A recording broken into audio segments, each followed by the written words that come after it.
नमस्कार, गुलिस्तान न्यूज पर आपका स्वागत है और मैं हूं आपके साथ निशांत। आज चर्चा हम ऐसी बात की कर रहे हैं जिसको लेकर अभी तमाम तरह की कयासबाजी तेज है। दरअसल ममता बनर्जी ने नंदीग्राम से अपनी सीट हारने के बाद अभी तक अपनी हार स्वीकार नहीं की है। उन्होंने कलकत्ता हाईकोर्ट में एक याचिका दाखिल की है और चुनाव आयोग पर आरोप लगाया है कि चुनाव आयोग ने अपना काम ठीक से नहीं किया, जिसके चलते उन्हें ये चुनाव हारना पड़ा है। वहीं दूसरी तरफ अगर इतिहास में जाकर देखें तो ऐसा एक मसला सीधे तौर पर इंदिरा गांधी और राजनारायण के बीच हुआ था। 12 जून की तारीख थी 1975 में, जब इलाहाबाद हाईकोर्ट ने फैसला सुनाया था और देश की प्रधानमंत्री की कुर्सी जाने लगी थी। हालांकि उसके बाद इमरजेंसी लगा दी गई थी और भारतीय इतिहास में, खासकर राजनीतिक इतिहास में काफी उथल पुथल देखने को मिली थी। अब एक बार फिर ममता बनर्जी ने विपक्ष के नेता शिवेंदु अधिकारी की सीट पर सीधे तौर पर याचिका लगाई है। हालांकि कोर्ट अब 24 तारीख को इस मामले को सुनेगी। इस मुद्दे पर चर्चा करने के लिए हमारे साथ मौजूद हैं टीएमसी से डॉक्टर दयाशंकर सिंह और साथ में बीजेपी से अरविंद सिंह साहब। सबसे पहले डॉक्टर साहब, आपसे सवाल है, आखिर ममता बनर्जी प्रजातंत्र का सम्मान क्यों नहीं कर रही हैं? आखिर जब प्रजा ने अपना फैसला दे दिया है तो अब कोर्ट क्यों, वो भी इतने दिनों बाद? ऐसा है निशांत जी कि शुरू में ही कुछ चैनलों पे डिबेट हुआ था। सर्वप्रथम 1200 वोटों से, करीब वो समय था 4 से 6 बजे का। ये कुछ चैनलों पे डिबेट भी चली कि दीदी ने 1200 वोटों से जीत हासिल नहीं कर लिया है। उसके बाद 5:30 बजे के बाद जो 6 बजे के करीब सूचना आई कि दीदी वहां से चुनाव हार गई है, तो बड़ा ही संदेह का विषय रहा। जब कोई व्यक्ति चुनाव एक बार जीत जाता है और 2 घंटे के बाद हार जाता है, तो न्याय के लिए कोर्ट में जाना जीत थोड़ा ही होता है। न्याय के लिए लड़ना जीत नहीं होता है। अब न्यायालय जो है न्याय देगा, उसको हम लोग मानेंगे और इसको जीत नहीं करते हैं। न्याय के लिए हर एक व्यक्ति को लड़ना चाहिए। लेकिन दयाशंकर जी, 46 दिन बाद ममता बनर्जी ने कोर्ट का रुख किया। आखिर 46 दिन तक क्या केवल ये सोच चलती रही कि हम न्यायालय जाएं कि ना जाएं? क्या आपको भी अपनी हार या जीत पर पूरी तरीके से विश्वास नहीं था? देखिए, ये बड़ा ही हास्यप्रद स्थिति रही कि एक बार वही चुनाव आयोग या कुछ मीडिया चैनल पे खुद हम लोग डिबेट पे रहे और उसपे काफी देर डिबेट चली कि दीदी चुनाव जीत चुकी है। शुरू से लास्ट तक हम लोग कहते रहे कि दीदी लीड करेंगी, चुनाव जीत रही है और पूरे बंगाल से जीत रही है, लगभग 221 सीटें लाने जा रही है। लेकिन किसी को ये विश्वास नहीं होता था। जब जनता ने अपना प्रचंड बहुमत दिया, तब कहीं ना कहीं दीदी को डेमोलाइज करने के लिए एक बार जीत की घोषणा हुई, उसके बाद से हार का बताया गया। तो इसलिए संदेह की ये प्रक्रिया है। हम लोग कोर्ट के ऊपर विश्वास करते हैं, कोर्ट में जाएंगे। अरविंद जी, टीएमसी का संदेह काफी बड़ा है और सीधे तौर पर एक संवैधानिक संस्था पर सवाल भी है, यानी कि चुनाव आयोग पर। आखिर क्या कारण है कि आपके राज्य में हमेशा विपक्ष जो है आपके चुनाव आयोग को लेकर सवाल करता रहा है? देखिए, एक बहुत प्रसिद्ध कहावत है कि मीठा मीठा गप गप और कड़वा कड़वा थू थू। तो ये कहावत ममता दीदी पे हूबहू चरितार्थ हो रहा है। जिस चुनाव आयोग के देख रेख में पश्चिम बंगाल में उनको 213 सीटें मिली है, प्रचंड बहुमत मिला है, उसी चुनाव आयोग पर वो एक सीट पर जहां से वो हार गई है, आरोप लगा रही है कि वहां पे फेयर चुनाव नहीं हुआ है। ममता दीदी बंगाल की मुख्यमंत्री है, बड़ी नेता के नाते उनसे अपेक्षा तो ये थी कि बड़ा मन दिखाती, लेकिन कोर्ट में वो जो गई है और चुनाव आयोग पे जो आरोप उन्होंने लगाया है, ये उनके हारी हुई मानसिकता का प्रदर्शन है। ठीक है, कोर्ट गई है, कोर्ट जाने का अधिकार है, वो जाए, लेकिन मैं आपको एक चीज की गारंटी देता हूं कि उन्होंने अपने विधानसभा में भी मुंह की खाई है और कोर्ट में भी मुंह की खाएंगी, क्योंकि बंगाल में सारे चुनाव फेयर हुए हैं, कानून के तहत हुए हैं, निष्पक्ष तरीके से हुए हैं। हमको टीएमसी के तुलना में कम सीटें मिली है, फिर भी हम चुनाव आयोग ने जो काम किया है चुनाव कराने का बढ़िया, उसका हम समर्थन करते हैं और उसको धन्यवाद देते हैं। दयाशंकर जी, यही सवाल आपसे है कि जब इतना बड़ा बहुमत आपको मिला है और जो वहां पर काम कर रहे थे चुनाव आयोग, वही चुनाव आयोग था जिसने आपके लिए एक तरीके से चुनाव को इतनी अच्छे तरीके से संपन्न कराया कि बीजेपी ने अपनी पूरी ताकत झोंक दी, उसके बावजूद भी आप बहुमत में आए, यानी कि पूरी तरीके से एक पारदर्शी प्रक्रिया। आखिर ममता बनर्जी की सीट पर आपको क्यों लगता है कि चुनाव आयोग ने काम नहीं किया है, और जो उन्होंने कहावत कही थी बिल्कुल अभी तो सटीक लग रही है? देखिए, बहुमत किसी को देने का काम चुनाव आयोग का नहीं होता है, वो जनमानस का होता है। बिल्कुल बिल्कुल, मैं भी कह रहा हूं कि चुनाव आयोग ने बहुमत नहीं दिया है, लेकिन चुनाव तो इस तरीके से संपन्न करा है। चुनाव आयोग ने टीएमसी को बहुमत नहीं दिया है, वहाँ की महान जनता ने दिया है। देश का हित, प्रदेश का हित चाहने वाले, सभी लोगों को साथ लेकर चलने वाले, माँ माटी में विश्वास करने वाले लोगों को ने दिया है। और इसमें चुनाव आयोग अगर कोई भी संदेह की स्थिति में होता है तो उसमें कोर्ट जाना क्या न्याय उचित नहीं होगा? यदि हमें संदेह है नहीं, कि सवाल ये है कि संदेह के हो चुकी है, सवाल क्या उस पे रिकाउंटिंग करने में क्या तकलीफ होती है? देखिए, एक आरओ महोदय थे जिनका वो घटना आने के बाद जब पता चला कि दीदी के व्हाट्सएप पे आया था कि रिकाउंटिंग नहीं हो सकती है, तो वो तो कोर्ट फैसला लेगी। कोर्ट को चुनाव आयोग को बोला था कि जिस तरह से कोरोना काल में मौतें हो रही है और दिक्कत केवल चुनाव आयोग की नहीं है, जितनी भी भारत में केंद्रीय संवैधानिक संस्थाएं हैं, शायद दीदी को कोई भी पसंद नहीं आती, चाहे चुनाव आयोग हो, चाहे सीबीआई हो, या चाहे कोई अन्य संस्था हो। दीदी सीधे तौर पर केंद्रीय संस्थाओं को एक तरफ से नकार देती हैं। आपको नहीं लगता है कि राज्य और केंद्र के बीच जो संबंध हैं इस तरीके की तमाम चीजों से दिक्कत में आएंगे? देखिए, ऐसा संदेहप्रद अगर कार्य किए जाए, संदेहप्रद ये होता है कि जब दीदी ने कहा 4 चरण का चुनाव होने के बाद कि कम से कम पीरियड में चुनाव अगर कराए जाएंगे तो अच्छी स्थिति रहती है। कोरोना काल से जो देश जूझ रहा है और कोरोना से जो आपातकालीन की स्थिति है, देश की कम से कम 10 हाई कोर्टों ने ये कहा कि चुनाव आयोग को ऊपर आरोप लगाया, और दीदी ने कहा कि मैं चुनाव का जो सभाएं हैं उसको कम कर देता हूं चौथे चरण के बाद। कुछ काम तो मुख्य चुनाव आयोग को भी करने दीजिए ना, कम से कम चुनाव की तिथि तो वो घोषित कर सके। कोई कार्य नहीं किया और पूरे 8 चरण के प्रक्रिया में उन्होंने चुनाव कराया, क्योंकि विपक्ष के जो भी लोग थे, चुनाव आयोग ने उनकी एक बात सुनने का कार्य नहीं करता। इसलिए हम लोगों ने कोर्ट गए हैं, कोर्ट के द्वारा जो भी न्याय होगा वो सर्वोपरि होगा। हम लोग संविधान को मानने वाले लोग हैं, माँ माटी के में आस्था रखने वाले लोग हैं।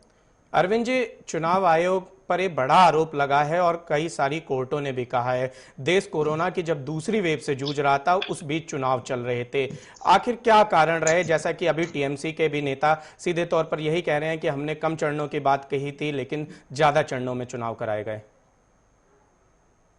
देखिए, चुनाव आयोग को लेकर कोर्ट ने जो टिप्पणी किया था वो केवल इस बात पर टिप्पणी सीमित थी कि जो समय था कोरोना काल, उस समय पे चुनाव होना चाहिए था या नहीं होना चाहिए था। भारत के चुनाव आयोग की निष्पक्षता पर किसी भी कोर्ट ने कोई कमेंट नहीं किया है। और रह गई बात उस समय चुनाव कराने की, तो मैं पूछना चाहता हूँ कि टीएमसी ने विरोध किया था क्या कि चुनाव नहीं होना चाहिए? विरोध तो किसी ने नहीं किया था। बंगाल की जो स्थिति है और बंगाल में चुनाव, मैं आपको अरविंद जी रोकूंगा, ये इसी का जवाब पहले टीएमसी से ले लें। आपने आखिर चुनावों का विरोध क्यों नहीं किया था?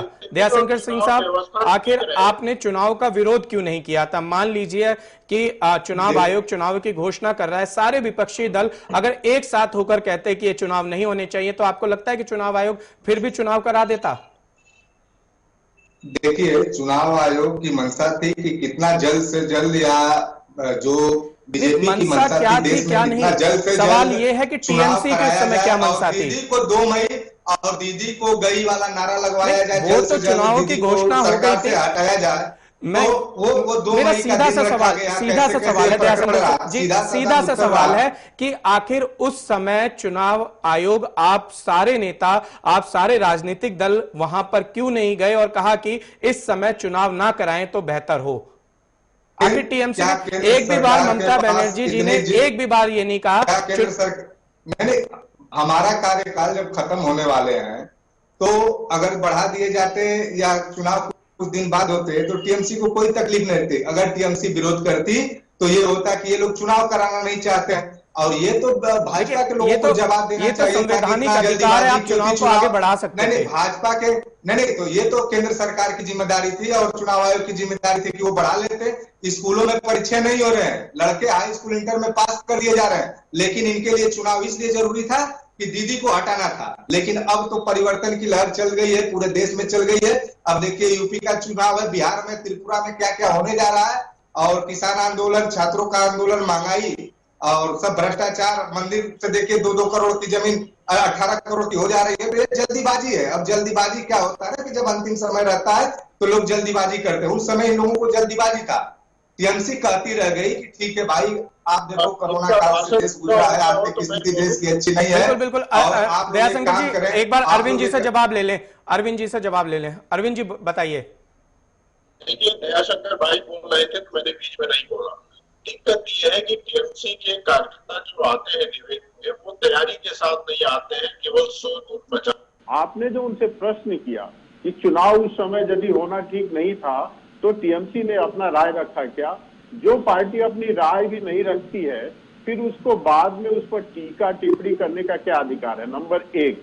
और दूसरी बात मैं कहना चाहूंगा कि रामधारी सिंह दिनकर की एक कविता है कि हारे हुए पांडवों के चमू में हंस रहे भगवान थे और जीत कर भी कौरवों के हारे हुए से प्राण थे। बीच काल में जब घटोत्कच मारा गया था तो कर्ण ने अपने एक घनी का प्रयोग कर दिया था, उसका एकमात्र जो बड़ा अस्त्र था वो निकल गया था।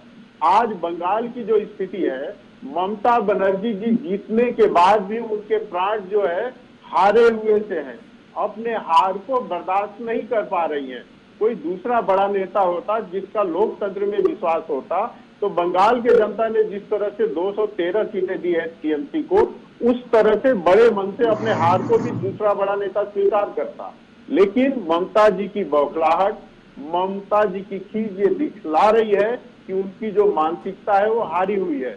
और मैं आपको गारंटी देता हूं कि अपने चुनाव क्षेत्र में भी वो हारी हैं और कोर्ट में भी उनको मुंह की खानी पड़ेगी।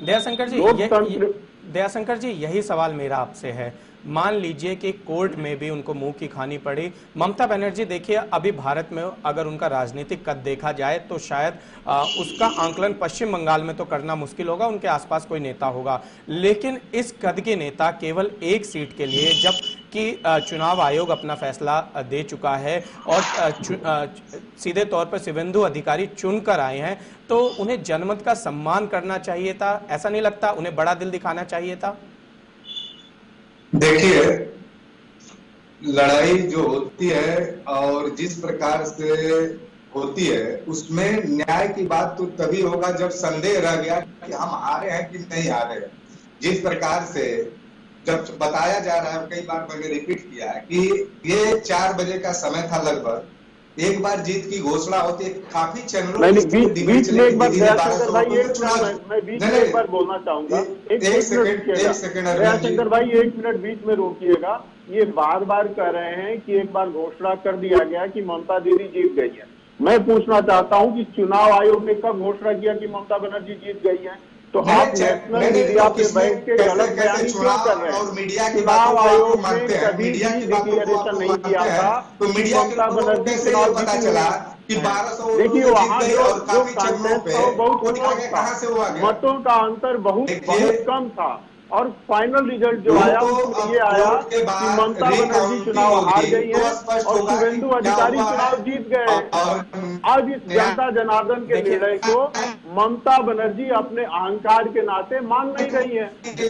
दयाशंकर जी, कई सारी ऐसी सीटें हैं जहां पर पश्चिम बंगाल में कई सारी ऐसी सीटें हैं जहां पर जीत और हार का फैसला 1000 से नीचे है। अगर ममता बनर्जी 2000 के बाद हारने के बाद उनको लगता है कि उनका जो चुनाव प्रक्रिया है वो असामान्य रूप से हुई है, चुनाव आयोग ने अपना काम नहीं किया है, कल को बाकी कैंडिडेट भी कोर्ट के पास चले जाएं, आपको नहीं लगता कि समय की, पैसे की, तमाम तरह की बर्बादी है? जब टीएमसी की पश्चिम बंगाल में सरकार है, जब ममता बनर्जी मुख्यमंत्री हैं, तो सीधे तौर पर अब उनको जनता के हित पर ज्यादा सोचना चाहिए, ना कि एक पुरानी बात को लेकर आगे बैठना चाहिए।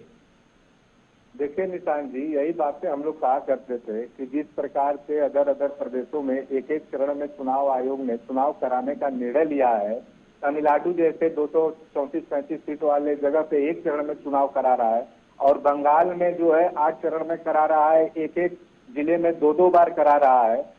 और जनता का टैक्स, जनता का पैसा का, और जो आपातकालीन स्थिति है, कोरोना काल से साल भर देश गुजरा हुआ है और देश की माली स्थिति सही नहीं है, प्रदेश की नहीं है, जनता की नहीं है, कम से कम पीरियड में चुनाव कराया जाए, तो ये लोग नहीं सुनते थे। लेकिन देखिए फिर आप पुरानी बात पर आ गए, फिर वही बात, अगर तभी आप चुनाव आयोग को कहते कि हम चुनाव में भाग ही नहीं लेंगे, जनता परेशान है, सब परेशान है, पहले आप चुनाव को या तो कम चरणों में कीजिए या कोरोना की दूसरी वेव जब खत्म हो जाए तब आपने ये बात नहीं रखी। अब आप कह रहे हैं कि चुनाव आयोग को ऐसा करना चाहिए था, वैसा करना चाहिए था। चुनाव आयोग ने नंदीग्राम के नतीजे बता दिए, आपको नतीजों पर यकीन नहीं हो रहा। चुनाव के समय भी आप लगातार चुनाव आयोग को कटघरे में खड़ा कर रहे थे, नतीजे जबकि आपके पक्ष में आए। अगर खुदा न खास्ता नतीजे बीजेपी के पक्ष में आते तब आप लोग कहते कि ईवीएम गड़बड़ है। सवाल यह है कि आखिर विपक्ष चाहता क्या है? क्या चुनाव आयोग ममता बनर्जी के हिसाब से काम करेगा? देखिए, तो पहले ही मैंने बताया कि जनता का जिधर बहुमत रहेगा, चुनाव आयोग किसी की सरकार नहीं बनवा सकता है, चाहे वो जितनी भी कुछ कर ले। कई जगह तो लेकिन सीट जितवा सकता है। नहीं, ईवीएम जैसे नहीं, आसाम में जो थी एक स्कॉर्पियो में भाजपा के नेता ईवीएम पकड़ी गई थी, लेकर वो जा रहे थे, तो कितना अच्छा उस समय था। देखिए आसाम में किस तरह से ईवीएम पकड़ी गई थी और हरा नहीं, और अरविंद जी आसाम का भी इन्होंने मुद्दा उठाया है। आसाम में भी उस समय स्थिति ऐसी थी, आपके ही नेता स्कॉर्पियो में उनके पास ईवीएम पकड़ी गई थी। ईवीएम लेके जा रहे थे, अरविंद जी से ले ले व्यक्ति रिकाउंटिंग, दयाशंकर जी एक बार अरविंद जी से इसका जवाब ले लें। अरविंद जी देखिए, चुनाव आयोग के हाथ में पावर है। हमने कभी चुनाव आयोग के निर्णयों पे कभी प्रश्न नहीं उठाया। किसी के पास भी ईवीएम पाया जाए, चाहे वो बीजेपी का हो या तृणमूल का हो या किसी भी पार्टी का हो, इसका समर्थन कोई भी नहीं कर सकता है। और ये चुनाव आयोग का ये अधिकार है कि वो जांच करे और सुनिश्चित करे कि ऐसा कैसे हुआ है, क्योंकि सारी ईवीएम मशीनें चुनाव आयोग के कस्टडी में होती हैं और भारतीय जनता पार्टी संवैधानिक संस्थानों का सम्मान करती है और उनका जो आदेश होता है उसका पालन करती है। हम आरोप प्रत्यारोप तृणमूल कांग्रेस जैसे नहीं लगाते हैं। भारतीय जनता पार्टी को कम सीटें मिली तो हमने ये नहीं कहा कि बंगाल में ममता जी ने दादली कराया है। जनता के फैसले को हमने बड़े मन से स्वीकार किया और हमने कहा जनता जनार्दन ने जो फैसला दिया है वो हमारे सिर माथे है। लेकिन ममता दीदी को देखिए, 213 सीटें तो मिली है तो सही है, वहां पे चुनाव ठीक हुए हैं, वहां पे चुनाव आयोग का कार्य पद्धति सही है और एक खुद अपनी सीट नहीं बचा पाई तो वहां चुनाव ठीक नहीं हुआ है, वहां चुनाव आयोग ने पक्षपात कर दिया है। बिल्कुल अरविंद जी। तो दयाशंकर जी सीधे तौर पर एक और सवाल है, ममता बनर्जी जब अपने अधिकारियों के लिए धरने पर बैठ जाती हैं, उनको गिरफ्तार नहीं होने देती हैं, ये चुनाव तो उनके भविष्य का निर्णय करने वाला था। आखिर जब वो फैसले से संतुष्ट नहीं थी, क्या उसी दिन ममता बनर्जी को आंदोलन नहीं करना चाहिए था? क्या उसी दिन ममता बनर्जी को अगले दिन कोर्ट नहीं जाना चाहिए था? आखिर कोर्ट जाने में इतनी देरी क्यों, और ममता बनर्जी अब इस बात को क्यों नहीं स्वीकार कर रही हैं? अगर ममता बनर्जी धरने पर बैठ जाती, क्या चुनाव आयोग रिकाउंटिंग नहीं कराता? मैं आपको इसका जवाब दे देता हूँ। ये दयाशंकर जी बोलेंगे, जिस प्रकार से कोरोना जवाब मेरे से सुन लीजिए। दयाशंकर जी आप बोल रहे हैं तो मैं बोल नहीं रहा हूँ। एक्चुअली जो ममता बनर्जी चुनाव हारे हैं, नैतिक रूप से मुख्यमंत्री बनने का अधिकार ममता बनर्जी को दिया है और इसलिए ममता बनर्जी तिलमिलाई हुई है और अपने शर्म और तिलमिलाहट को छुपाने के लिए हाई कोर्ट जाना उनका एक बहाना है। दयाशंकर जी को उनकी बात रखने दीजिए। दयाशंकर जी बताइए। को पचा नहीं पा रहे हैं, माननीय प्रधानमंत्री जी वहाँ पे कितनी रैलियां किए, गृह मंत्री जी के कितने। नहीं, सवाल मेरा इतना सा है कि ममता बनर्जी उस दिन धरने पर क्यों नहीं बैठी? प्रधानमंत्री ने क्या किया, गृह मंत्री ने क्या किया? देश की जनता का सम्मान करते हैं, बंगाल की जनता का सम्मान करते हैं। कोरोना काल जिस तरह से प्रचंड रूप ले रखा था, पहले ये क्लियर हो चुका था कि किस तरह से जनता की जान माल का ख्याल दयाशंकर रखा जी, जाए। छोटा सा सवाल है कि आगे पीछे दयाशंकर जी, बहुत छोटा सा सवाल है, आप कहां कहां की बातें कर रहे हैं। मेरा एक छोटा सा सवाल है कि रिकाउंटिंग की तभी डिमांड क्यों नहीं की गई। ममता बनर्जी जो कि धरनों के लिए जाने जाती हैं, अपना खुद का चुनाव हारने के बाद धरने पर नहीं बैठी। क्या किसी का शपथ ग्रहण समारोह और कुछ लोग जो हारे हुए हैं जाके वहां पे धरना प्रदर्शन करें और पूर्ववर्ती जो राज्यपाल हो, पूर्व में जो घटनाएं हुई हो, शपथ ग्रहण समारोह के दौरान पूछें कि जो घटनाएं हुई है जवाब दी जाए, वो सीधे 1-2 दिन बाद हो सकती है। जिस तरह से प्रकरण चल रहा है, राज्यपाल महोदय ये बताया जाए कि और प्रदेशों में विपक्ष का जो नेता होते हैं तो क्या राज्यपाल महोदय उनको बुलाया जाता है, या प्रधानमंत्री आते हैं तो तेजस्वी को या अखिलेश यादव को बुलाया जाता है, उसके बाद सीएमओ को बुलाया जाता है? तो ऐसा नहीं है।